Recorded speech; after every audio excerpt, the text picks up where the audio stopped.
अस्सलाम वालेकुम friend, this is Sajid Mughal from royal purpose. आज मैं आपके सामने एक डिटेल डेमो पेश करूंगा एक डेटाबेस का, जो कि मैंने अपने क्लाइंट के लिए क्रिएट किया है और ये कार पार्किंग मैनेजमेंट सिस्टम के हवाले से है। ठीक है, इसके अंदर आप कार पार्किंग के बिज़नेस को मैनेज कर सकते हैं। और इसके अलावा अगर आपको अपनी कंपनी की रिक्वायरमेंट के लिए कोई डेटाबेस चाहिए तो आप मुझे डिस्क्रिप्शन में दिए हुए ईमेल आईडी के ऊपर कांटेक्ट कर सकते हैं। ठीक है, तो मैं आपके लिए आपके बिज़नेस के एंड नीड्स के मुताबिक मैं जो है ना डेटाबेस क्रिएट करूँगा आपके लिए।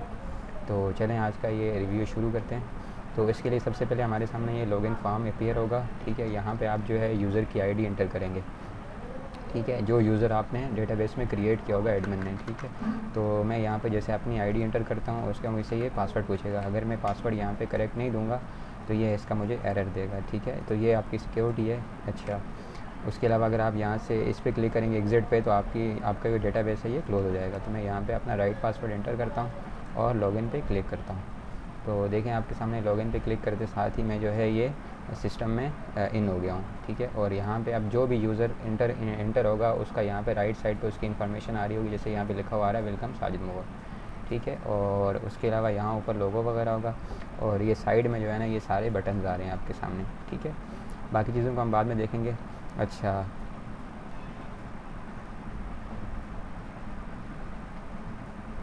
उसके अलावा जो है यहाँ पे आप देखें, यहाँ नीचे जो है कॉर्नर में बिल्कुल लॉगिन का फॉर्म है। यहाँ से आप यूज़र स्विच कर सकेंगे, यहाँ पे आप लॉगिन स्विच कर सकते हैं यहाँ से। और इसके अलावा यहाँ पे एग्ज़िट का जो बटन है, यहाँ से आप क्या करेंगे, इस सिस्टम से बाहर आ जाएंगे। ठीक है, और उसके बाद सबसे ऊपर आप देखें यहाँ पे सेटअप का बटन है। ठीक है, तो सबसे पहले आप सेटअप पे जाएंगे तो यहाँ आपके सामने कुछ एक्शंस जो है वो अपीयर होंगे। इस एक्शन के अंदर क्या क्या आ रहे हैं, आप सबसे पहले ऊपर आप देखें अकाउंट हेड है।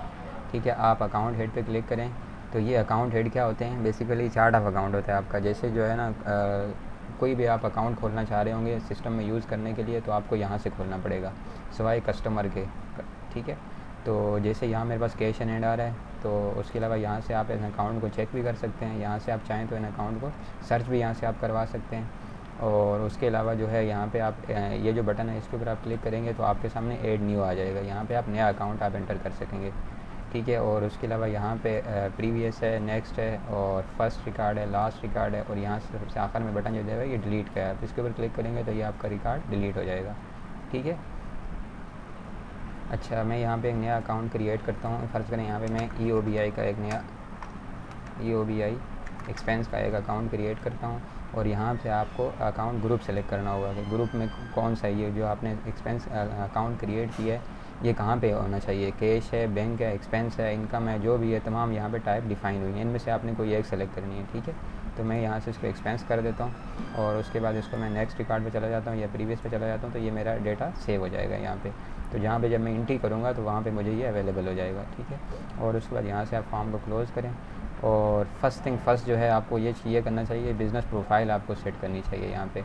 ठीक है, यहाँ पे कार पार्किंग है, जैसे कोई भी आपके बिज़नेस का नाम है तो आप यहाँ पे सबसे पहले अपनी प्रोफाइल सेट करेंगे। ठीक है, प्रोफाइल सेट करने से ये होगा कि आपकी जितनी भी रिपोर्टिंग होगी, जितने भी फॉर्म्स होंगे, उसके ऊपर जो हेडर आ रहा होगा, यहाँ आप देख सकते हैं यहाँ पे कार पार्किंग के नाम से ABC स्ट्रीट 1 2 3 ये जो कॉन्टैक्ट नंबर वगैरह सारे यहाँ पे जो आ रहे हैं ये इसी फॉर्म से पिक कर रहे हैं यहाँ से। ठीक है, इसको मैं यहाँ पे अगर अपडेट करूँगा तो ये यहाँ पे सारी चीज़ें चेंज हो जाएंगी। ठीक है, तो यहाँ आप देख सकते हैं ये सारी प्रोफाइल यहाँ से सेट हो जाएगी। ठीक है, और उसके बाद आप इसको क्लोज़ करते हैं।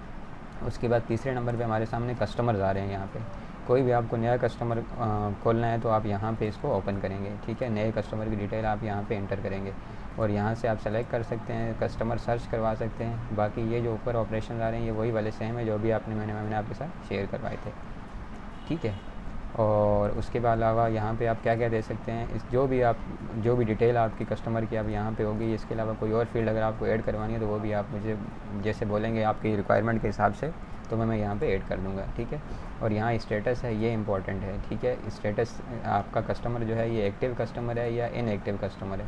ठीक है, तो इस हिसाब से आपका डेटाबेस आगे भी वर्किंग करेगा। जहाँ जहाँ ज़रूरत पड़ेगी हमें एक्टिव की इनएक्टिव की, वहाँ पे इसको हम यूटिलाइज़ करेंगे। ठीक है, और इसके अलावा जो है आपको कस्टमर की प्रोफाइल यहाँ से कस्टमर की अगर आपको डिटेल जो है पूरी सारी प्रिंट करनी है तो यहाँ पे आप प्रिंट पे क्लिक करेंगे तो आपके सामने ये कस्टमर की प्रोफाइल पूरी सारी प्रिंट हो जाएगी। कस्टमर प्रोफाइल के नाम से आ जाएगी, इसका स्टेटस है, बाकी जो भी डिटेल है सारी यहाँ पे आपके सामने अपीयर हो रही होगी। ठीक है, और यहाँ से आप इसको डिलीट कर सकेंगे कस्टमर को, ठीक है। और उसके बाद इस फॉर्म को क्लोज़ करते हैं। और इसके अलावा पार्किंग प्लॉट्स हैं। पार्किंग प्लॉट से मुराद यहाँ पे वो है जहाँ जो आपके सामने पार्किंग की स्पेसेस हैं, जहाँ पे आप गाड़ियाँ खड़ी करेंगे, ठीक है। तो यहाँ पे आप उसकी सेटिंग कर सकेंगे। यहाँ से आप देखें, मैंने कोई भी आपको नया प्लॉट ऐड करना है तो आप यहाँ से कर सकते हैं। किसी प्लॉट को आप चेक करना चाहें तो आप यहाँ से इसको कर सकते हैं, ठीक है। फ़र्ज़ करें मैं यहाँ पे एक नया प्लॉट ऐड करता हूँ, तो यहाँ पे मैं ऐड न्यू रिकॉर्ड पे क्लिक करूँगा, ठीक है। और यहाँ पे इसमें मैं प्लॉट का नाम दे देता हूँ कुछ भी, माई डेमो प्लॉट, ठीक है। और इसका एड्रेस मैंने दे दिया ABC 1 2 3 कुछ भी दे दिया। और यहाँ पे जो इम्पोर्टेंट चीज़ है, ये आपसे पूछ रहा है टोटल कैपेसिटी, यानी कि इसके अंदर पार्किंग कितनी गाड़ियाँ एक खड़ी हो सकती हैं एक टाइम के अंदर, ठीक है। पार्किंग कैपेसिटी में इसको फ़र्ज़ करो यहाँ पे कह देता हूँ कि ये मेरे पास 150 गाड़ियों की जगह है यहाँ पे, ठीक है। तो मैं इसको नेक्स्ट करूँगा तो मेरा रिकॉर्ड यहाँ पे सेव हो जाएगा, ठीक है। अगर आप इसको देखना चाहें प्रीवियस, जैसे मैंने यहाँ पे प्लॉट एंट्री की हुई है, ठीक है, तो यहाँ पे आप प्लॉट की एंट्री कर सकेंगे, ठीक है। और ये बटन ऊपर सारे जो दिए हुए हैं ये सब वही वाले हैं जो सेम प्रीवियस फॉर्म पे हम देखते हुए आ रहे हैं, ठीक है। तो यहाँ प्लॉट सर्च करना, सेलेक्ट करना, जो भी होगा, ठीक है। तो यहाँ से आप इसको हम क्लोज़ करते हैं। और पार्किंग टाइप्स, अब पार्किंग टाइप्स क्या होती हैं? पार्किंग टाइप्स भी आपने खुद सेट करनी है कि जो आप पार्किंग की फैसिलिटी दे रहे हैं उसके अंदर जो है ना, आपको यूज़र जब आपके सामने कस्टमर आएगा तो उसको तो आगे परेशानी ना हो, तो आपसे वो पूछता है फ़र्ज़ करें महीने का रेट क्या है, मंथली रेंट क्या है आपका, ठीक है। तो आप यहाँ पे डिफ़ाइन कर देंगे 1 टाइम, ठीक है। मंथली पार्किंग टाइप हमारी मंथली है, तो उसका रेंट 12,000 रुपये है, फ़र्ज़ करें यहाँ मैंने ऐसी एंट्री किया हुआ है। और नेक्स्ट मेरे पास डेली है, डे का हमारा रेंट 500 है, और इसके पर आवर का हमारा रेट 50 रुपीज़ है। इन सबको आप डिलीट कर सकते हैं, अपने हिसाब से ऐड कर सकते हैं। और ये भी ज़रूरी नहीं है कि यही आप इस्तेमाल करें। जब आप फॉर्म के ऊपर एंट्री करेंगे तो वहाँ पे बाय डिफ़ॉल्ट आपको ये रेट दिखा रहा होगा, लेकिन कस्टमर टू कस्टमर अगर आपको अलग रेट चार्ज करना है तो आप वहाँ पे इसकी एंट्री अपनी मर्ज़ी से कर सकेंगे। वहाँ पे आपको ये ऐड करने की वो जो मेन आपकी जो कैलकुलेशन होगी उसी की बेस पे आ रही होगी। ये आपको सिस्टम सिर्फ रेकमेंड कर रहा होगा कि आपने ये रेट पीछे स्टैंडर्ड रेट आपने ये डिफ़ाइन किया होगा, ठीक है। और यहाँ से आप किसी वक्त आके चेंज भी कर सकते हैं, जो भी हो सकता है, ठीक हो गया। बाकी ये तमाम फॉर्म ऊपर आपके सामने आ गए, ठीक है। और उसके बाद सबसे आखिर में यूज़र्स हैं। यहाँ से आप यूज़र क्रिएट करेंगे। अब यूज़र कौन होते हैं? यूज़र जो है वो आपके वो होते हैं जो आपके सिस्टम को यूज़ करेंगे, ठीक है। ये जो आपका सिस्टम है इसके अंदर जो है मैंने 2 टाइप के यूज़र रखे हैं फ़िलहाल, ठीक है। एक जो है वो आपका उसका रोल जो है वो एडमिन है, और दूसरे का डेटा एंट्री है, ठीक है। क्योंकि एडमिन जो होता है उसको तमाम तरह के राइट्स होंगे, हर तरह के फॉर्म्स के ऊपर वो जा सकता है, हर चीज़ को चेंज कर सकता है। लेकिन जो डेटा एंट्री वाला होगा वो हर चीज़ों को देख नहीं सकता, या जहाँ पे हम उसको बाउंड करना चाहें वहाँ पे उसको बाउंड कर देंगे, ठीक है। यहाँ पे ऊपर आप जैसे ही देखें ये इसके तमाम बटन आ रहे हैं यूज़र के हवाले से। यहाँ आप पासवर्ड डालेंगे इसका, और ये कंफर्म पासवर्ड देंगे तो ये पासवर्ड जनरेट हो जाएगा। ये आपको लॉगिन के टाइम पे काम आएगा। अभी आप देखें क्योंकि मैं साजिद मुग़ल इस नाम से लॉगिन हूँ, तो मेरा रोल एडमिन है, तो इसलिए मुझे इन तमाम फॉर्म्स का राइट्स हैं। यहाँ पे मैं कहीं पे भी जा सकता हूँ, ठीक है। अब फ़र्ज़ करें इसको हम चेक करते हैं, तो मैं इसको यहाँ से क्लोज़ करता हूँ। हम चलते हैं लॉगिन फॉर्म के ऊपर। मैं यहाँ से यूज़र स्विच करता हूँ। पहले मैं साजिद के नाम से आया था, अब मैं साद के नाम से आ रहा हूँ, ठीक है। इसका मैं पासवर्ड एंटर करता हूँ, तो आप ये देखें यहाँ पे लिखा हुआ आ गया वेलकम साद अहमद, ठीक है, जो भी यूज़र है आपका। और यहाँ पे अब मैं सेटअप पे गया, तो मैं यहाँ पे ये आपसे कह रहा है sorry you don't have rights to use this option because this is admin rights, ठीक है। और उसके अलावा पार्किंग के ऊपर बाकी चीज़ें मैं आपको बाद में दिखाऊँगा, फ़िलहाल मैं सिर्फ यूज़र का रोल दिखाना चाह रहा हूँ। तो यहाँ पे मैंने रिपोर्ट्स वगैरह के ऊपर इसको बाउंड किया हुआ है कि डेटा एंट्री जो यूज़र है वो रिपोर्ट्स ना देख सके, सेटअप ना कर सके, इस तरह की चीज़ें मैंने इसके लिए बंद की हैं। तो चलें दोबारा मास्टर यूज़र के पे चलते हैं, ठीक है। और तो इस तरह ये हमारा सेटअप का सेक्शन जो है ये कंप्लीट हो गया। उसके बाद सेकंड चीज़ हमारे सामने आती है पार्किंग के हवाले से, ठीक है। अब आपको सबसे ज़्यादा ज़रूरत पड़ेगी वो पार्किंग की होगी।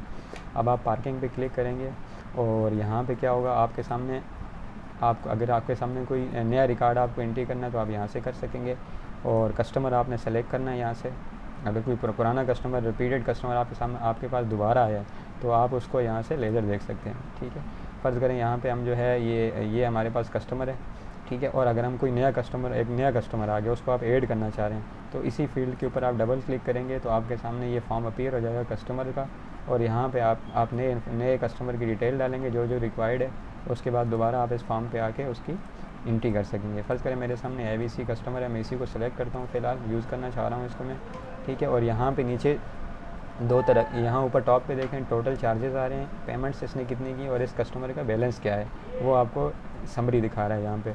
और नीचे यहाँ पे क्या है, दो टैब आपके सामने आ रहे हैं, एक पार्किंग डिटेल्स का है, दूसरा पेमेंट्स का है। ठीक है, अब पार्किंग डिटेल पे सबसे पहले हम चलते हैं। इस कस्टमर ने यहाँ पे हमारे पास एक गाड़ी खड़ी की हुई है, ठीक है, अभी तक, और वो 19 जुलाई को खड़ी की है इसने।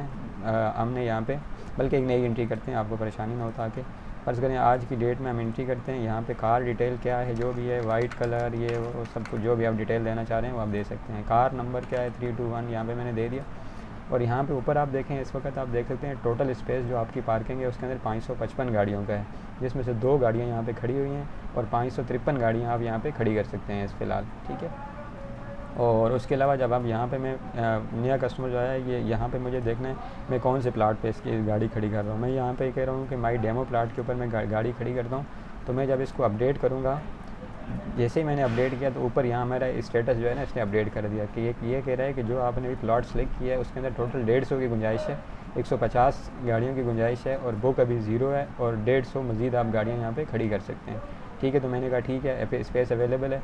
अगर यहाँ पे स्पेस अवेलेबल नहीं होगा, फ़र्ज़ करें यहाँ 150 है और यहाँ भी 150 हो जाता, 150 मतलब है यहाँ पे 150 हो जाता, तो स्पेस अगर अवेलेबल स्पेस 0 होता तो ये सिस्टम मुझे अलाउ नहीं करता कि आप इस पार्किंग प्लॉट के ऊपर मज़ीद गाड़ियाँ खड़ी नहीं कर सकते क्योंकि यहाँ पे मज़ीद जगह नहीं है। ठीक है, और उसके बाद आपने यहाँ पे प्लॉट पहले सेलेक्ट कर लिया, यहाँ पे आपने चेक कर लिया स्टेटस ओके है, तो मैं यहाँ पे आगे टाइप यहाँ पे सेलेक्ट करूँगा। मैं ये जो हमने पीछे डिफ़ाइन की थी वो यहाँ पे शो हो रही होगी, यानी कि डेली है, हावरली है, मंथली है, जो भी। मैं कह रहा हूँ ये बंदा, ये जो कस्टमर हमारा गाड़ी खड़ी करना चाह रहा है मंथ वाइज, और यहाँ पे इसको चाहिए फ़र्ज़ करेंगे 1 महीने के लिए गाड़ी खड़ी कर रहा है, तो बाई डिफ़ॉल्ट रेट इसने जो हमने पीछे डिफ़ाइन किए थे वो यहाँ पे आ रहे हैं, लेकिन हम यहाँ से इससे 13,000 चार्ज करना चाह रहे हैं, 12,000 नहीं करना चाह रहे। तो यहाँ पर हमने 13,000 पर डिफ़ाइन कर दिया और यहाँ पर मुझे लिख दिया इसने कि 1 मंथ्स पीरियड आ गया। ठीक है, एक्स्ट्रा चार्जेस अगर इससे हम कोई लेना चाह रहे हैं किसी और मद में, फ़र्ज़ करें मैंने यहाँ पे लिख दिए 150 एक्स्ट्रा चार्जेस लेना चाह रहे हैं, टोटल अमाउंट जो हमने इससे लेनी है वो 13,150 लेनी है। ठीक है, अच्छा अगर ये कस्टमर टैक्सेबल है, ठीक है, अगर ये टैक्स भी देता है तो आपने यहाँ पे टैक्स का अकाउंट सेलेक्ट करना है। ये टैक्स का अकाउंट वो है जो हमने चार्ट ऑफ अकाउंट के अंदर पीछे मास्टर में डिफ़ाइन करेंगे इसको। जैसे अभी मैंने अकाउंट हेड में EOBI अकाउंट खोला था ना, वहीं पे आप इसको कोई टैक्स अकाउंट या जैसे ये वेट टैक्स है, कोई GST है या कुछ है, दूसरा है सर्विसेज पे जो होते हैं वो तमाम टैक्स आप वहाँ पे डिफ़ाइन कर सकेंगे, उसका लेजर मेंटेन हो रहा होगा, उसी हिसाब से आप आगे गवर्नमेंट को पे करेंगे। तो यहाँ पे आपने टैक्स परसेंटेज देनी है, मैंने फ़र्ज़ करो मैंने कहा 5% है, तो इसने मुझे टैक्स की अमाउंट कैलकुलेट करके दे दी। ठीक है, और नेट अमाउंट जो इस कस्टमर से लेने वो हमने ये लेने हैं।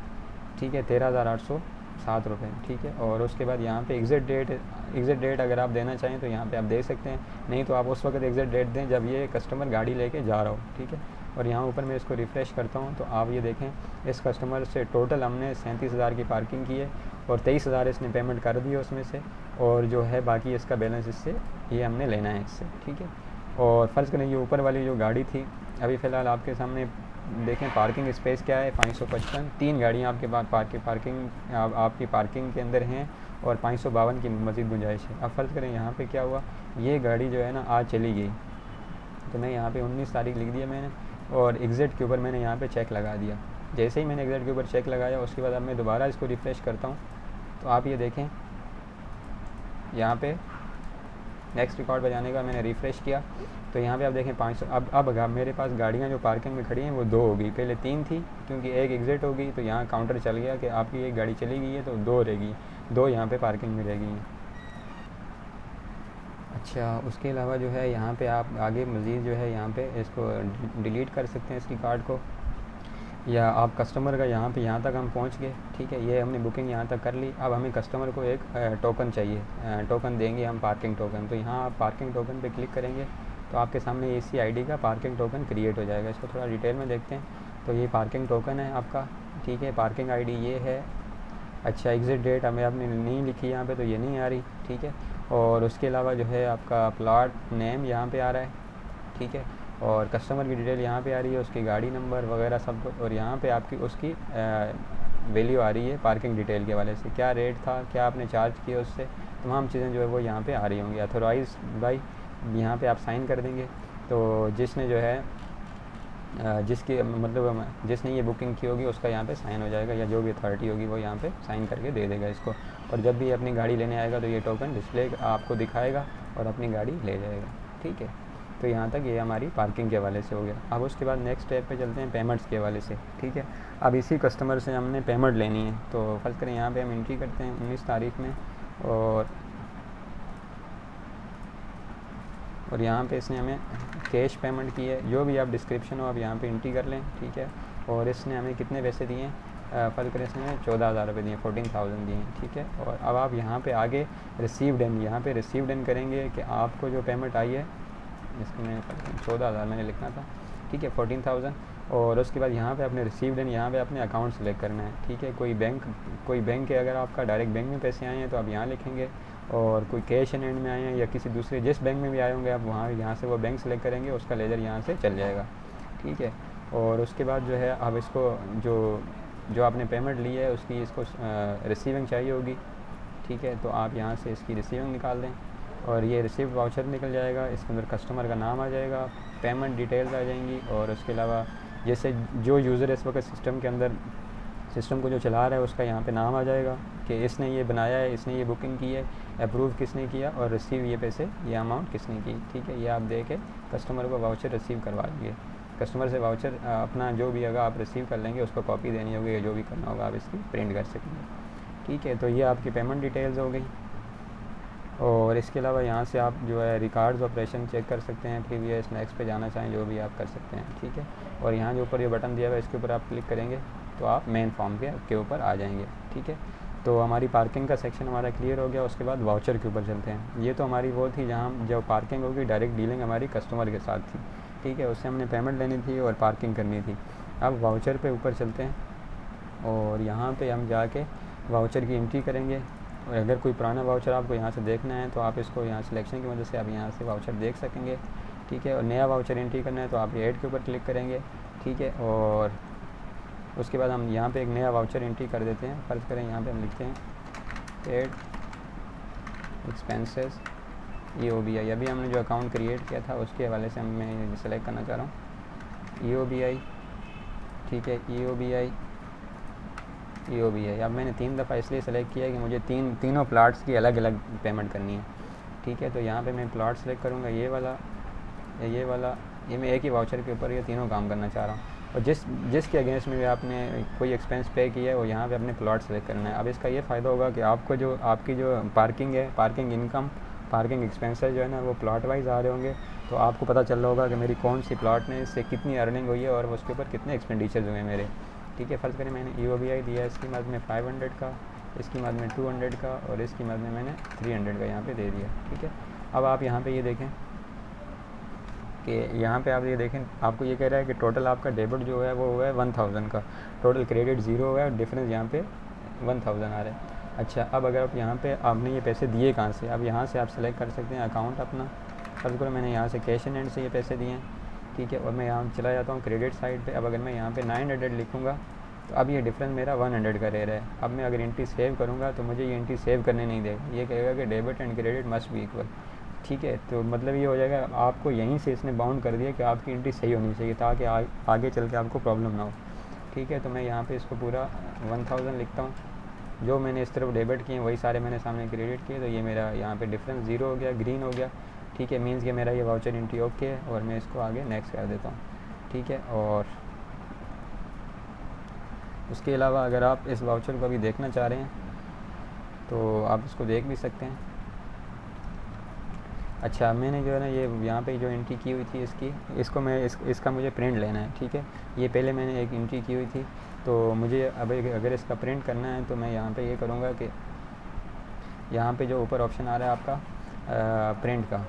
प्रिंट वाउचर का, ठीक है। अच्छा, यहाँ पे 0 आ रहा है, एक सेकंड में इसको फॉर्म को थोड़ा बंद करता हूँ। रिफ़्रेश करना था इसको मैंने, तो मेरे सामने यहाँ 2 एंट्रीज़ आ गई, ठीक है। और ये वाउचर नंबर 2 है जो अभी हमने एंटर किया था, एक पहले का था, ठीक है। और उसके अलावा अब अगर मुझे इसका प्रिंट चाहिए तो मैं यहाँ प्रिंट ऑप्शन पे जाऊँगा, तो ये वाउचर मेरे सामने प्रिंट होके आ जाएगा। वाउचर नंबर ये है 2020 का 7वें महीने का दूसरा वाउचर है। तो यहाँ पे हमने कंकैटिनेट किया मैंने इसको, ताकि वाउचर एक अच्छे से जो है ना मेंटेन हो रहा हो, ठीक है। और 19 जुलाई का वाउचर है, पेड एक्सपेंस EOBI हो गया, ठीक है। तो यहाँ पे इसकी सारी डिटेल आ गई, प्रीपेड किसने किया, अप्रूव, रिसीव जो भी होगा सारे यहाँ पे आप इसको मेंटेन करेंगे, ठीक है। ये आपका वाउचर यहाँ से जनरेट होगा, किसी तरह का भी आपको एंट्री करनी है अगर तो, ठीक है। तो ये आपकी कोई एक्सपेंस पे करना है या कुछ भी करना है तो आपको यहाँ से होगा, सही है।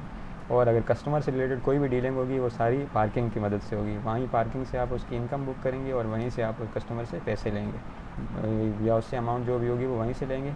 बाकी जो दूसरी एंट्रीज़ हैं वो एक्सपेंसेस पे करने हैं या कुछ भी होना वो आप यहाँ से वाउचर के थ्रू करेंगे, ठीक हो गया।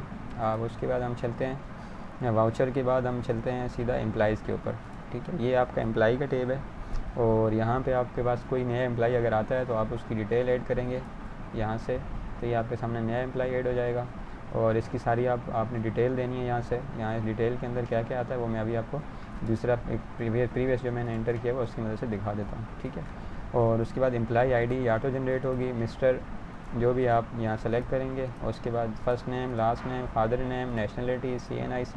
ये कस्टमर मेरे क्लाइंट की रिक्वायरमेंट के हिसाब से मैंने एंट्री की है, वरना आपकी रिक्वायरमेंट अगर कुछ और होती है तो हम उस हिसाब से भी इसको उस हिसाब से मेंटेन करेंगे। यहाँ पे आप डेट ऑफ बर्थ एंट्री करेंगे, डॉक्यूमेंट एक्सपायरी डेट है, इंटरनेशनल आईडी है, NIC है, जो भी है सारा यहाँ पे आ रहा है, ठीक है। और यहाँ पे एज कैलकुलेट कर रहा होगा, इसकी ईमेल क्या है, ज्वाइनिंग डेट क्या है, ये एज ऑटोमेटिक कैलकुलेट हो रही है, ठीक है। और इसका स्टेटस क्या है, यहाँ से आप एक्टिव है, इनएक्टिव है, ऑन वोकेशन है, जो भी है आप इसको यहाँ से स्टेटस इसका चेंज कर सकेंगे, ठीक है।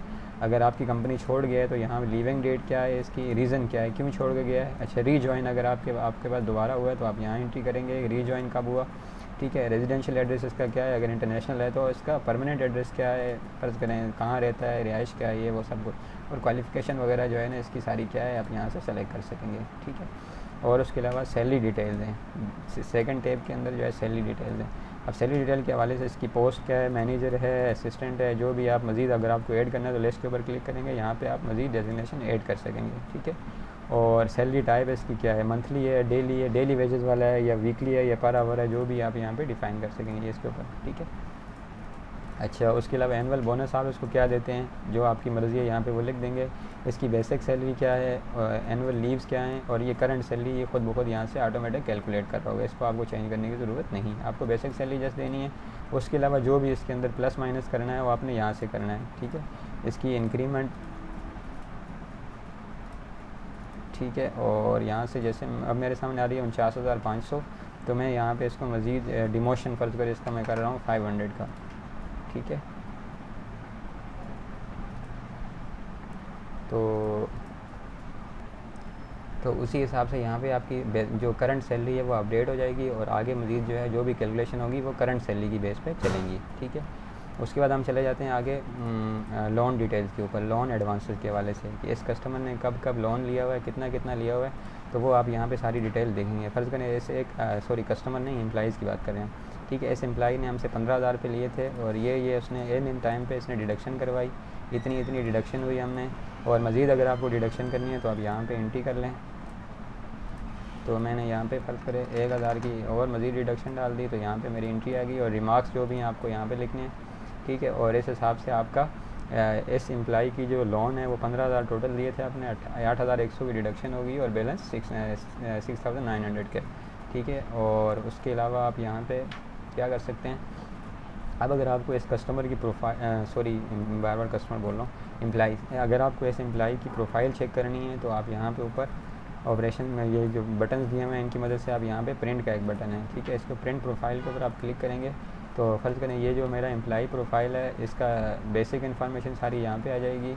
और इस पेज के ऊपर यहीं पे आप जॉब डिटेल्स इसकी ये हैं और इसके अलावा यहाँ नीचे आखिर में इसकी एडवांस की रिपोर्ट चल रही होगी पूरी सारी। अभी फ़िलहाल यही ट्रांजैक्शन है, मज़ीद एंट्रीज होंगी तो वो आगे रिपोर्ट बढ़ जाएगी इसकी, ठीक है। इसने कब कब लोन लिया, कितनी डिडक्शन हुई, ये तमाम चीज़ें यहाँ पे आ रही होंगी, ठीक है। और इसके अलावा यहाँ पे आप ये देख सकते हैं कि आज तक हमारे पास जितने भी एम्प्लॉइज़ हैं जिनने भी लोन लिया है उन सब का बैलेंस क्या आ रहा है यहाँ पे। तो आप यहाँ पे इसके ऊपर क्लिक करेंगे तो आपके सामने यहाँ पे आ जाएगा, दो आपके एम्प्लॉइज़ हैं, फ़रहान, साजिद। तो इन दोनों के इतने बैलेंस हैं टोटल जो है ना आपने लोन दिया हुआ जो एम्प्लॉई को, उनसे उनका ये सबका नेट बैलेंस ये आ रहा है एज़ ऑन 19 जुलाई, ठीक है। और अगर आप यहाँ से डेट चेंज करेंगे यहाँ से तो उस हिसाब से उस वक्त तक का आपको बैलेंस बता देगा आपको, ठीक है। तो ये सारी चीज़ें एम्प्लॉई से रिलेटेड हो गई। अच्छा, इस फॉर्म को हम क्लोज़ करते हैं और एम्प्लॉई के बाद हम चलते हैं सीधा डैशबोर्ड के ऊपर, ठीक है। डैशबोर्ड क्या है आपका, एट अ ग्लांस जो है ना आपको पूरा सारा कंपनी का स्टेटस बता रहा होगा, ठीक है। इस वक्त आपकी कंपनी में क्या पोजीशन है, जो भी है वो सारी यहाँ पे आपके सामने डिस्प्ले हो रही होगी, ठीक है। यहाँ से अगर आप ईयर सेलेक्ट करते हैं 2019, तो 2019 में आपको मंथ वाइज आपकी इनकम क्या हुई और एक्सपेंसेस क्या हुए और नेट आपको बचा क्या, वो सारा यहाँ पे आ रहा होगा आपके सामने, ठीक है। तो 2019 में हमने कोई डेटा एंट्री नहीं किया, तो लिहाजा मैं 2020 करता हूँ यहाँ पे। 2020 में हमने सिर्फ जुलाई में एंट्रीज़ की हैं, तो यहाँ पे जुलाई का सिर्फ स्टेटस बता रहा है कि आपको 49,850 की इनकम हुई है, ठीक है। और उसमें से आपने 2500 के एक्सपेंसेस दिए हैं और 47,000 ये समथिंग की जो है आपको प्रॉफिट हुआ अभी फ़िलहाल। तो ये सारा एट अ ग्लांस आपको यहाँ पे दिखा रहा होगा। बस दूसरी तरफ यहाँ पे आप देखें एम्प्लॉइज़ स्टेटस क्या है, आपको ये बता रहा है आपके टोटल एक्टिव एम्प्लॉइज़ 1 हैं, इनएक्टिव कुछ भी नहीं है। ऑन वोकेशन 1 आपका जो एम्प्लॉई है वो छुट्टी गया हुआ है, ठीक है। लोन एडवांस जो आपने अपने एम्प्लॉइज़ के ऊपर बैलेंस हैं वो 23,900 के हैं नेट, ठीक है, आज तक के जो डेट सिस्टम अभी आपको दिखा रहा है उस हिसाब से, ठीक है। और कस्टमर्स के हवाले से डिटेल यहाँ पे आ रही है।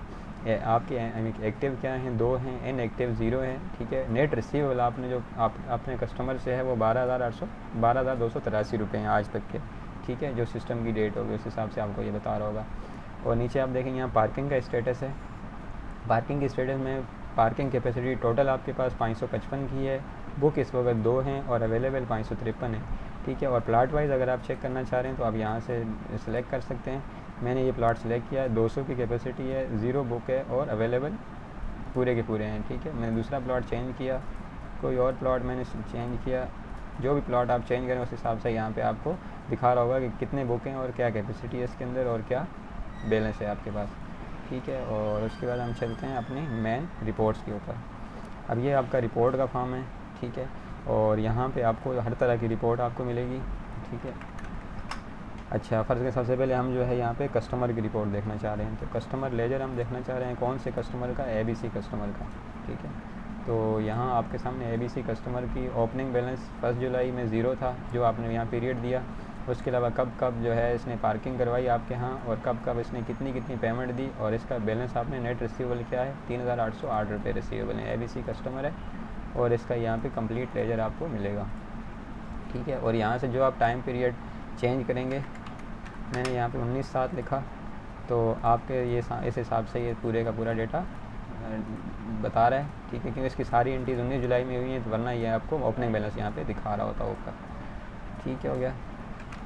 और उसके बाद दूसरा है अदर अकाउंट। अदर अकाउंट से मुराद ये है कि जो भी दूसरे अकाउंट्स होंगे जैसे एक्सपेंसेस के अकाउंट हैं, ठीक है, और EOBI या कोई भी दूसरे आपने अदर इनकम का सैलरी, मैंने यहाँ पे देखना चाह रहा हूँ EOBI का लेजर, ठीक है। तो मैंने यहाँ पे EOBI सेलेक्ट किया और मैं ये देखना चाह रहा हूँ कि EOBI मैंने कब कब कितना कितना पे किया, तो ये मेरे सामने आ रही है सारी डिटेल इसकी। EOBI आपने इतना इतना पेमेंट की है, कब कब की है, उसकी डिटेल ये है, वाउचर नंबर ये है, डेट वगैरह तमाम चीज़ें यहाँ पे मेंटेन हो रही होंगी। अदर लेजर के अंदर आप तमाम चीज़ें यहाँ से देख सकेंगे। और टैक्स लेजर यहाँ पे आप अलग दिया हुआ मैंने सिर्फ एक अकाउंट डिफ़ाइन किया हुआ है वेट के नाम से, वेट टैक्स पेएबल के नाम से। इसके अलावा कोई भी दूसरा आपका अकाउंट होगा जिसकी टाइप आपने टैक्स सेलेक्ट की होगी वो यहाँ पे आ रहा होगा। अब इसका वेट टैक्स का मैं लेजर देखना चाह रहा हूँ, तो मेरे सामने ये लेजर आ रहा है इसका कि यहाँ पर आपने जो है ना ये कब कब जो है आपने ये टैक्स की मद में पैसे दिए हैं, तो वो यहाँ पे सारे आ रहे होंगे, ठीक है। और कब कब आपने किस किस कस्टमर से ये चार्ज किए हैं, तो वो यहाँ से आपके सामने आ रहे होंगे, ठीक है। और कैश बैंक आप देखना चाह रहे हैं तो यहाँ से आप देख सकेंगे। कैश एंड एंड में देखना चाह रहा हूँ, इसका कैश बुक में देखना चाह रहा हूँ कैश एंड एंड की, तो ये मेरे सामने पूरी कैश एंड एंड का स्टेटस आ गया, ठीक है। कब आपका ओपनिंग बैलेंस क्या था, कब कब आपने पेमेंट की, कब कब आपको रिसीव हुए, जो भी होगा वो सारा यहाँ से आ जाएगा। और आपको बैंक स्टेटमेंट देखना है, कौन से बैंक का स्टेटमेंट देखना है, तो आप यहाँ से बैंक सेलेक्ट करेंगे, उसका स्टेटमेंट आपके सामने डिस्प्ले हो जाएगा। और इनकम समरी आपकी यहाँ पे आ रही है। 1 जुलाई से 19 जुलाई तक मैं इनकम समरी देखता हूँ। अगर मैं यहाँ पे आगे कुछ नहीं सेलेक्ट करता तो मुझे ये ओवरऑल इनकम दे देगा मुझे। मेरी जो इनकम स्टेटमेंट है कंप्लीट है फॉर द पीरियड 1 जुलाई 2020 से 19 जुलाई 2020 तक, ठीक है। जो मैंने ऊपर टाइम पीरियड सेलेक्ट किया है यहाँ से, ठीक है, उसी के बेस पे मेरे सामने यहाँ पे ये दे रहा होगा, ठीक है। और इनकम के अंदर जो है मेरी पार्किंग इनकम हुई है सिर्फ इतने की, और एक्सपेंसेस मैंने ये दिए हैं सारे, और मेरे पास नेट इनकम जो हुई वो 47,350 की हुई, जो कि ग्रीन है मीन्स कि ये बैलेंस, या फिर प्लस में है तो मीन्स कि ये मेरा प्रॉफिट है। अगर ये रेड होता है या नेगेटिव में होता है ये हमारे लिए लॉस हो जाता है, ठीक है। तो ये इस तरह से कंप्लीट इनकम स्टेटमेंट है। अब अगर आपको plot wise income expense summary देखनी है तो आप यहाँ से सेलेक्ट करेंगे, और मुझे जो है ना इस प्लॉट की चेक करनी है, तो मैं यहाँ पे इस प्लॉट के ऊपर देखूँगा। अब इस प्लॉट के अगेंस्ट आपको अभी तक कोई इनकम नहीं हुई, लेकिन इतने आपने एक्सपेंसेस इसके अगेंस्ट में दे दिए हैं, तो लिहाजा ये प्लॉट अभी जैसे लॉस में ही चल रहा है 1200 से, तो ये से हमने डेमो एंट्री की हुई है ऐसे ही, तो इस वजह से जो है ना होगा। लेकिन जब आप पार्किंग होगी तो आपको डेफिनेटली इनकम भी होगी, परेशान होने की ज़रूरत नहीं है, ठीक है। और इसके अलावा किसी और प्लॉट का हम देखना चाहें, माई डेमो प्लॉट, तो इसके अंदर आप देखें हमने एक्सपेंस खाली थोड़े से UOBI का दिए, लेकिन पार्किंग हमारी 12,950 की हुई है। जो हमने पार्किंग के दौरान सेलेक्ट करेंगे वो यहाँ पे आपके सामने पूरी सारी रिपोर्ट इसकी आ रही होगी।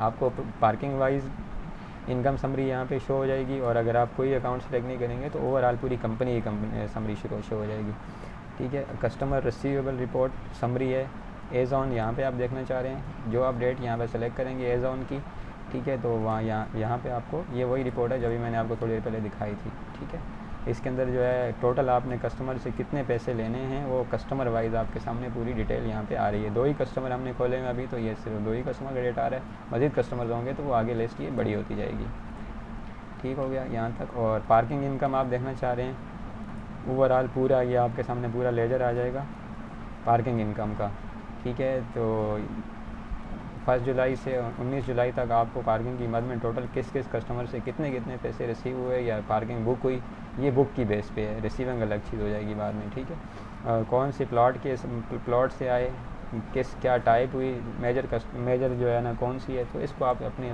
पर्पज़ के लिए आप यूज़ कर सकते हैं, ठीक हो गया। और उसके बाद आखिर में यहाँ पे देखें कस्टमर स्टेटस आप देखना चाह रहे हैं कि मेरे पास टोटल एक्टिव कस्टमर की लिस्ट आ जाए, तो आप यहाँ से आपके सामने एक्टिव कस्टमर की लिस्ट आ जाएगी, ठीक है। और अगर आप यहाँ सेलेक्ट करना चाहेंगे इनएक्टिव कस्टमर की रिपोर्ट, तो आपको इनएक्टिव कस्टमर की रिपोर्ट शो हो जाएगी, ठीक है। और इस तरह से आप एम्प्लॉइज़ को भी सिलेक्ट कर सकेंगे यहाँ से, active employees, inactive, on vacation में एक्टिव में देखना चाह रहा हूँ तो मेरे सामने ये आ रहे हैं, ठीक है। ऑन वोकेशन में चेक करता हूँ, फ़र्ज़ करें तो मेरे सामने कोई जो एम्प्लॉय मेरा वोकेशन पे होगा वो उसकी डिटेल यहाँ पे आ रही होगी, ठीक है। तो ये सारी चीज़ें यहाँ पे आपके सामने इस तरह से रिपोर्ट के ऊपर शो हो रही होंगी। और ये आपका मेन पेज है, और यहाँ पे आपको एट अ ग्लांस जो है आपको कुछ चीज़ें नज़र आ रही होंगी आपके सामने।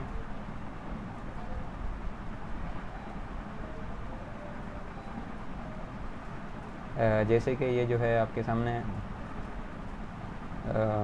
प्लॉट का स्टेटस आ रहा है, ये सब चीज़ें आ रही हैं, टोटल पार्किंग कैपेसिटी क्या है, ये सब चीज़ें आपके सामने यहाँ।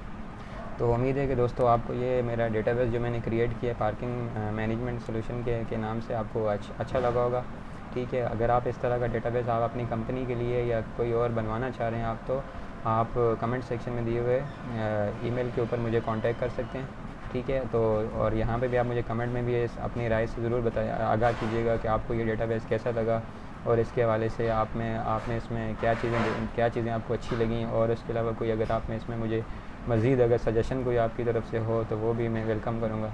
थैंक्स फॉर वॉचिंग, अपना बहुत सारा ख्याल रखना, अल्लाह हाफ़िज़।